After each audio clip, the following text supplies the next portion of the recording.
Everybody, welcome to my Dark Phoenix review. I'm Scotty V. Now, let's get this out of the way. Now, Dark Phoenix is the last Fox-produced X-Men movie. So I'm going to be talking about it, what I liked about it and what I didn't like about it. So let's get on. So basically, this is Fox's second attempt at the Dark Phoenix story. They originally did it back in 2006 with the X-Men Last Stand. And that wasn't a great movie either. And I think they got the writer of X-Men Last Stand to direct this Dark Phoenix movie, which I don't know why you would do that, but whatever.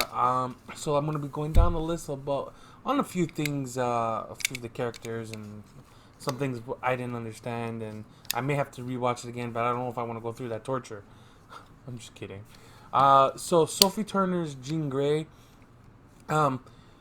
I didn't like her too much in X-Men Apocalypse.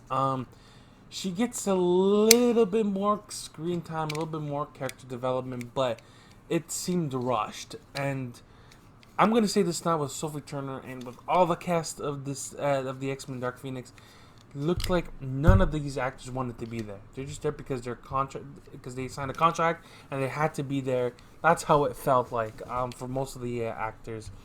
So the Jean Grey story, basically she goes to space. It's in the trailers.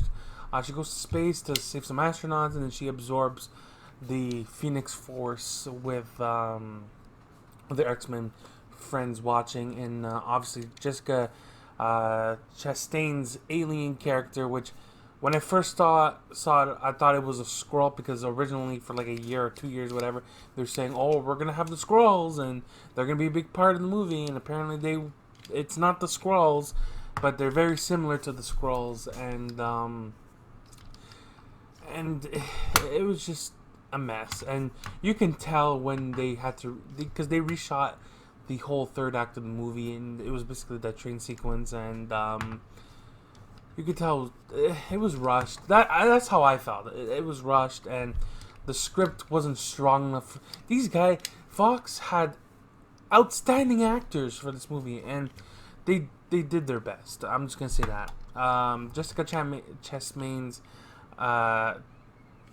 alien character was a waste. She was so underdeveloped, and she was just there to grab the Phoenix Force, destroy the universe, yada yada yada.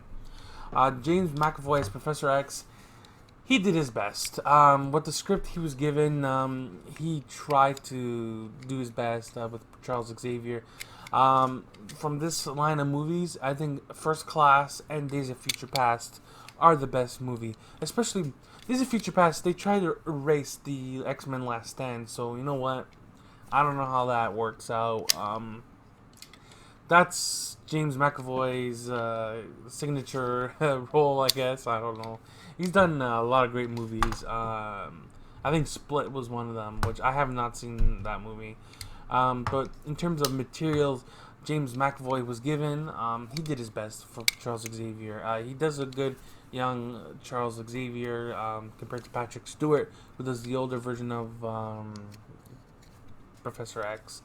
It just seemed like Professor X is caring about his family and wants to do things. He kind of felt like he was just there, and he was like, I guess I have to do it. And that's how he felt like. He felt like he was just there and he didn't want to do it. Now let's go on to Magneto. Michael Fassbender. He's another great actor. He was very underdeveloped, Magneto. Like I said, the best performances for both those actors were First Class and Days of Future Past. Besides that, that's it. Ty Sheridan's Cyclops. Oh, it was god awful. I do not like this version of the Cyclops. It was not good. I didn't like it.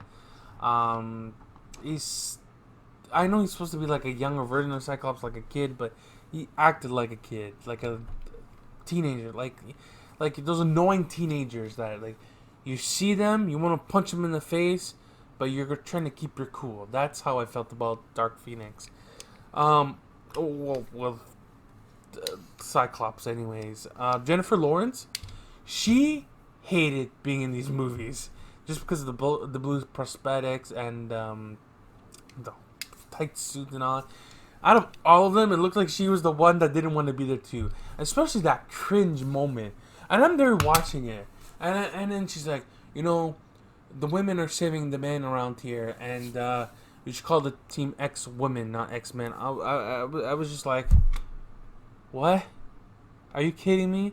Now, there's some great action sequences in Dark Phoenix, but the thing with Dark Phoenix, the action sequences are okay, but you think about everything else. You think about the performances, how weak they were, and it was rushed. And I'm sorry to say, but I think I enjoyed X-Men The Last Stand more than I did Dark Phoenix. Now, oh, are you going to pick it up on Blu-ray 4K? I said, I'm going to pick it up on 4K just to complete the X-Men Fox movies, whatever, franchise, whatever.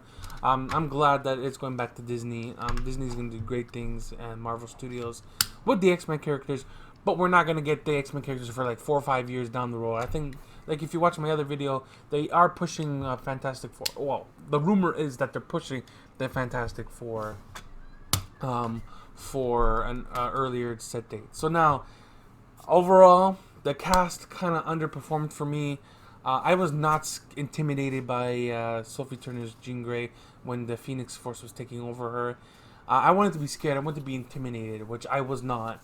I did like James McAvoy and Michael Fassbender. Those two were my favorites characters in the movie. Quicksilver was barely in it. He was just there in the beginning and maybe a few scenes here and there.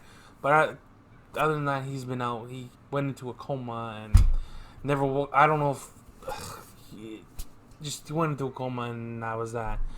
But yeah, overall, I did not like this movie. I was very disappointed. I was expecting Dark Phoenix to go out with a bang, but it didn't. So I'm gonna give this movie a 5.9, mediocre. Some fans will like it, some won't like it. I was just on the end of didn't like it, and then I liked the X-Men, but it fell short for me, and I didn't enjoy it too much. So I look forward. There's a new era of X-Men movies coming with Marvel Studios, so get excited for that. So yeah, that's it, guys. If you guys like this reaction review, leave a like, share, subscribe. Check out my Ant-Man unboxing video, my weekly episode video I just did, and also my Black Panther Marvel Legends unboxing Sunday. Alright, guys, see you soon. Be good. Take care. Brush your hair. And another thing, today is June 8th. Today is J-Ro's birthday. J-Ro, happy birthday. All the best to you, and hope to see you on the Civil Canadian soon. Be good.